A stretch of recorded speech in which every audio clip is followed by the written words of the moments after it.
사도신경으로 신앙 고백합니다. 전능하사 천지를 만드신 하나님 아버지를 내가 믿사오며 그 외아들 우리 주 예수 그리스도를 믿사오니 이는 성령으로 잉태하사 동정녀 마리아에게 나시고 본디오 빌라도에게 고난을 받으사 십자가에 못 박혀 죽으시고 장사한 지 사흘 만에 죽은 자 가운데서 다시 살아나시며 하늘에 오르사 전능하신 하나님 우편에 앉아 계시다가 저리로서 산자와 죽은 자를 심판하러 오시리라.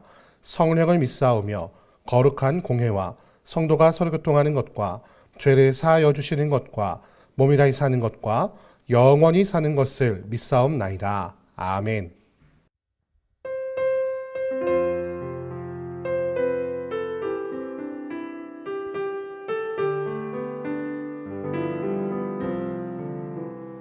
크신 하나님의 사랑 말로 다 영영 못하네. 저 높고 높은 별을 넘어 이 낮고 낮은 땅 위에 죄범한 영혼 구하려 그 아들 보내사 화목제물 삼으시고 죄 용서하셨네. 하나님 크신 사랑은 증량다 못하네. 영원히 변치 않는 사랑 성도여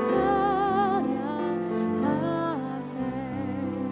괴로운 시절 지나가고 땅 위에 영화 세할 때 주 믿지 않던 영혼들은 큰 소리 외쳐 울어도 주 믿는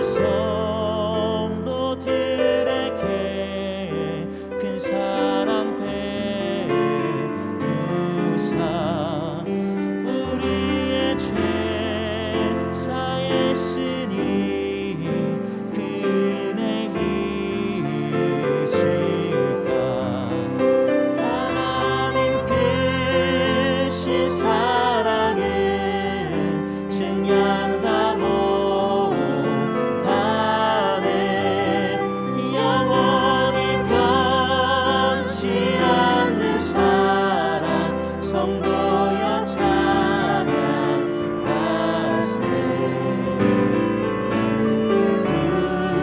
두루마리 삼고 바다를 머물 삼아도 한없는 하나님의 사랑 다 기록할 수 없겠네.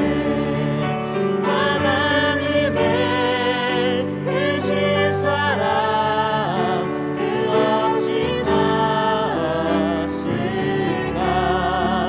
저 하늘 높이 쌓아도 채우지 못하는 하나님 크신 사랑은 증량다 못하네. 영원히 변치 않는 사랑 성도여 찬양하세.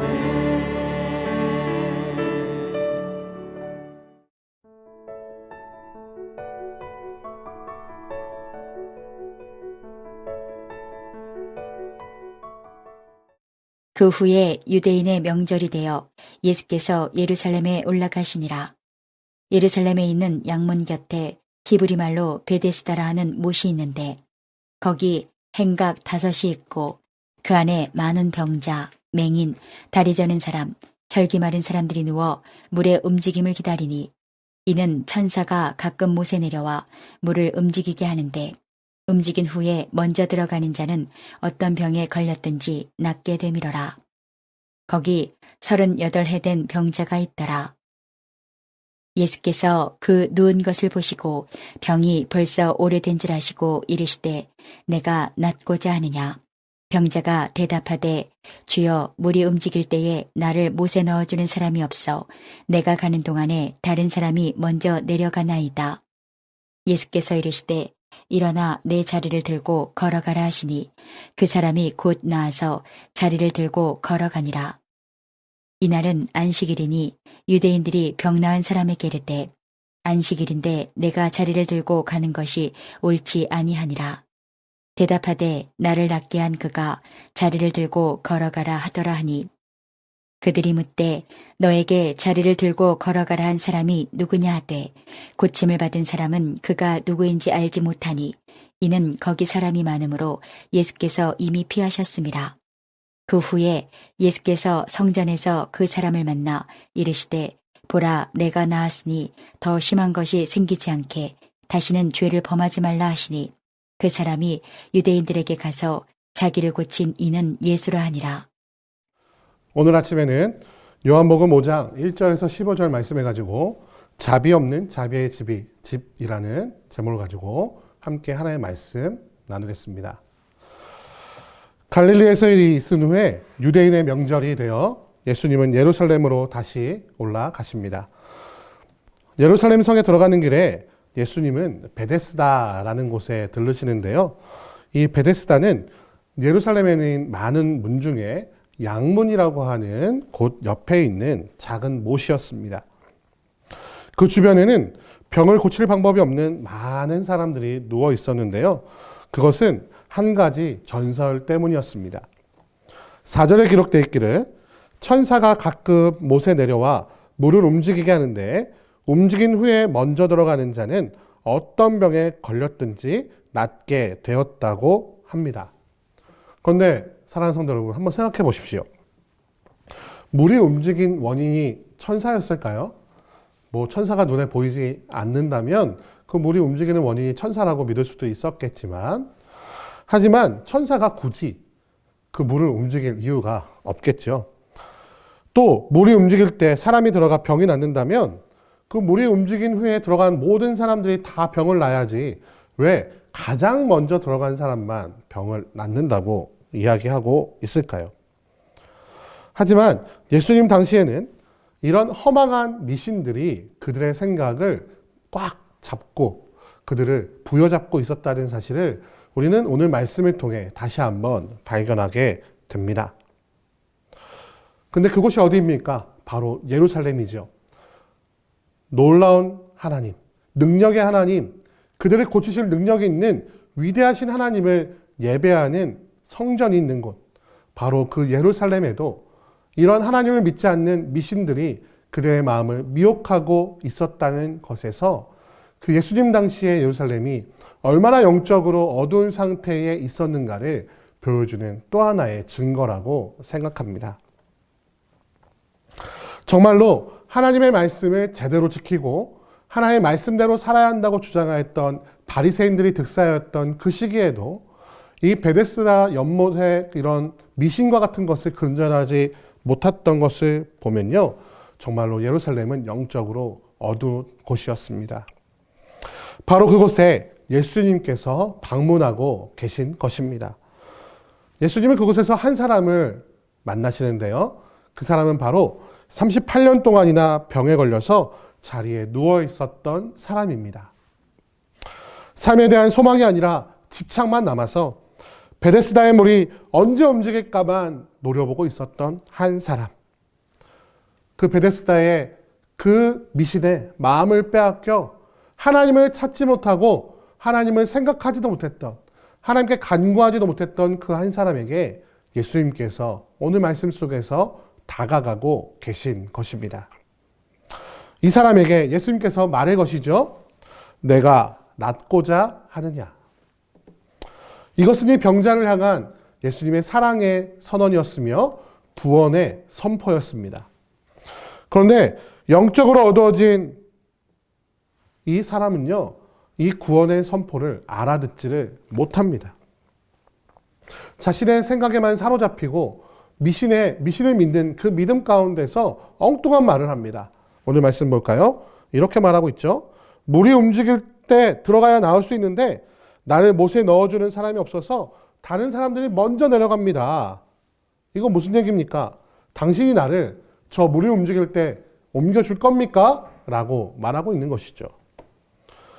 그러자 예수님께서는 그의 병이 벌써 오래된 줄 아시고 불쌍히 여기시며 내 자리를 들고 걸어가라 라고 말씀하시며 그의 병을 고쳐주십니다. 하지만 진짜 문제는 바로 그 다음부터였습니다. 예수님께서 이 병자를 고쳐주시며 하신 말씀이 있는데요. 뭐라고 말씀하셨습니까? 내 자리를 들고 걸어가라 라고 말씀하셨다는 거예요. 그런데 예수님께서 병자를 고쳐주신 날이 안식일이었다는 것이 바로 문제가 되었습니다. 하나님께서 안식일을 주신 참된 의미와는 너무나도 변질되어져 버린 안식일 규칙에 의하면 안식일에는 일을 하면 안 되는데 자리를 들고 걸어가는 그 행위가 일을 하는 것에 해당되었다는 것이죠. 그래서 이 병 고침을 받은 자가 유대인들에게 나아가 자신의 병 고침 받은 것을 증명하려고 할 때에 유대인들이 이렇게 그를 비난하기 시작합니다. 아니 네가 어떻게 안식일에 네 자리를 들고 걸어갈 수가 있느냐? 너는 안식일을 어긴 것이다. 너는 안식일을 범하였다. 라고 그를 비난하기 시작했다는 것이죠. 38년 된 병자가 어떻게 낫게 되었는지에 대해서는 하나도 관심이 없습니다. 이의 인생이 새로워진 것, 구원받은 것, 이 기쁨에는 하나도 관심을 가지지 않고 자신들의 기준, 자신들이 만들어 놓은 안식일의 법의 기준을 가지고 이 사람을 판단하고 정죄하고 있다는 것이죠. 그러자 이 병 고침 받은 사람이 이렇게 대답을 합니다. 아, 나는 누군지 모른다. 나에게 병을 고쳐준 사람이 그저 이 자리를 들고 가라고 했기 때문에 나는 자리를 들고 간 것이지 나는 안식일을 어기려고 하는 마음이 하나도 없었다. 라고 말하였던 것입니다.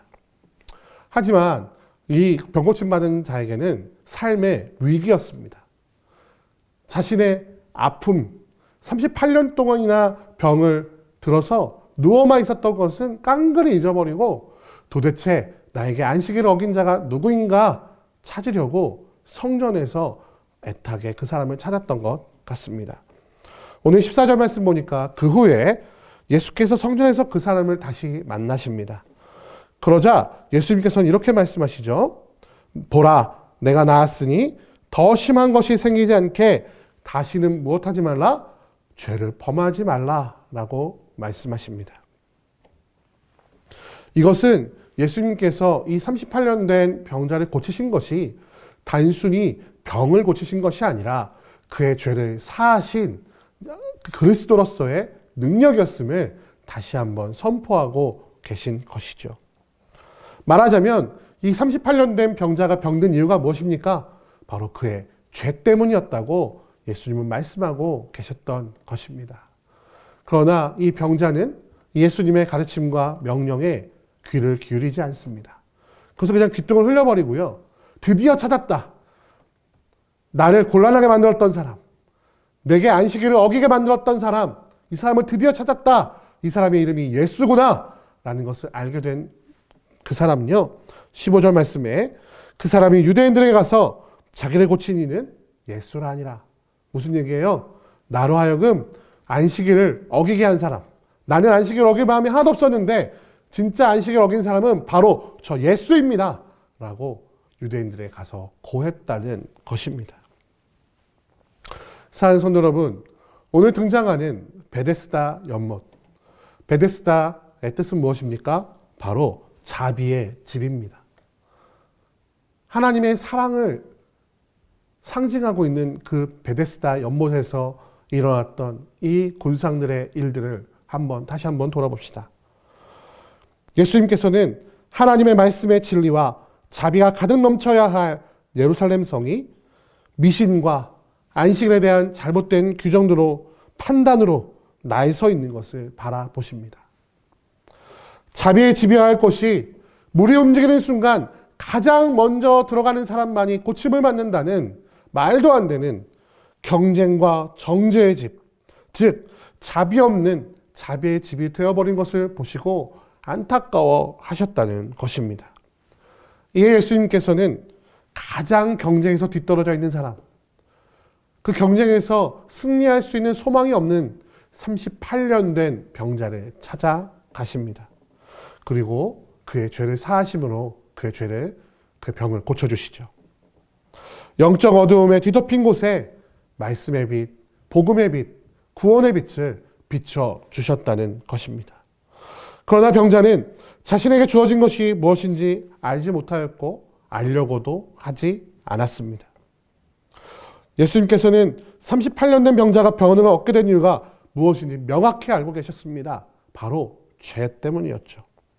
그래서 다시는 죄를 범하지 말라라고 다시 한번 찾아가 충고해 주셨지만 이 병자는 그 말씀을 듣지 않습니다. 안식일을 범하여 자신을 곤란하게 한 예수님을 유대인들에게 이르고 자신의 죄를 해결하지 못하였다는 것입니다. 사랑하는 성도 여러분, 이것이 진짜 비극입니다. 우리의 인생 가운데 너무나 많이 나타나고 있는 비극입니다.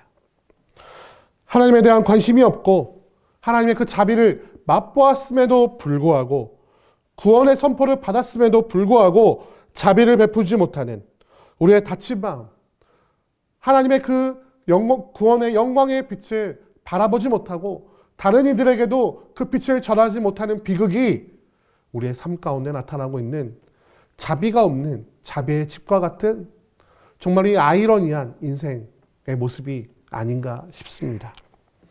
사랑하는 성도 여러분, 우리가 살아가고 있는 것은 어떠합니까?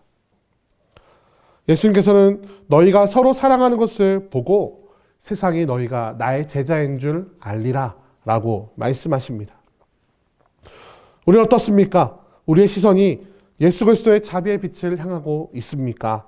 아니면 내 아집과 고집에 사로잡혀 베데스다의 못이 움직임만을 기다리며 내가 1등 해야지 라고 하는 경쟁심과 판단과 정죄에 빠져 있고 있지는 않습니까? 진정 병든 자의 몸과 마음을 회복시키고자 하는 사랑의 마음이 우리 가운데 있습니까? 아니면 자신들이 만들어낸 규정으로 사람들을 정죄하고 무너뜨리는데 앞장서고 있습니까?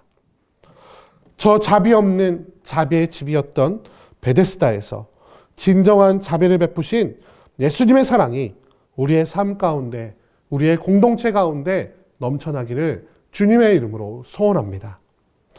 예수 그리스도의 구원의 빛이 진정 사람을 살리는 능력임을 바라보고 우리의 아집과 고집, 그리고 사람을 판단하고 정죄하려고 하는 어리석음을 내버릴 때에 우리에게 이미 그 자비를 베푸신, 우리에게 이미 구원을 베푸신 그 예수 그리스도의 진정한 마음을 우리의 마음속에 품게 될 수 있음을 바라보시는 이 아침이 되시기를 주님의 이름으로 축원드립니다. 함께 기도하겠습니다. 사랑하는 은혜가 많으신 아버지 감사합니다. 베데스다 못은 자비의 집이라는 이름을 가지고 있었지만 자비가 없는 곳이었습니다. 서로가 경쟁하며 남을 따돌려야만 자기의 병을 고칠 수 있는, 서로를 정죄하고 판단하기에 급급한 그 자비 없는 자비의 집에서 예수님은 진정한 자비, 구원의 빛을 비춰주셨음을 발견하게 됩니다. 하지만 38년 된 병자는 그 구원의 자비의 빛을 깨닫지도 못하고 바라보지도 못하였습니다. 오히려 자신의 아집과 자신의 고집에 사로잡혀 예수님을 유대인들에게 고발하고 그로 인해서 예수 그리스도가 핍박받게 하는 데 앞장섰던 그 어리석은 모습을 바라봅니다. 주님, 우리의 삶은 어떠합니까? 우리의 삶의 정황은 어떠합니까? 삶의 현장은 어떠합니까? 진정한 자비가 넘쳐야 할 그리스도인들의 삶 가운데 정말로 자비가 있습니까? 정말로 영혼을 향한 사랑이 있습니까? 정말 우리가 예수 그리스도의 그 구원의 빛을 먼저 받은 자로서, 그 자비를 먼저 맛본 자로서 그 구원의 빛을 비추며 자비를 베풀 줄 아는 사랑의 사람들이 될 수 있도록 오늘 말씀 가운데 지혜를 허락하여 주옵소서. 인도하실 것을 믿사오며 우리 주 예수 그리스도의 이름으로 기도드립니다. 아멘. 주기도문 하시겠습니다. 하늘에 계신 우리 아버지여, 이름이 거룩히 여김을 받으시오며 나라의 임하옵시며 뜻이 하늘에서 이룬 것 같이 땅에서도 이루어지이다. 오늘날 우리에게 일용할 양식을 주옵시고 우리가 우리에게 죄 지은 자를 사하여 준 것 같이 우리 죄를 사하여 주옵시고 우리를 시험에 들게 하지 마옵시고 다만 악에서 구하옵소서. 대개 나라와 권세와 영광이 아버지께 영원히 있사옵나이다. 아멘.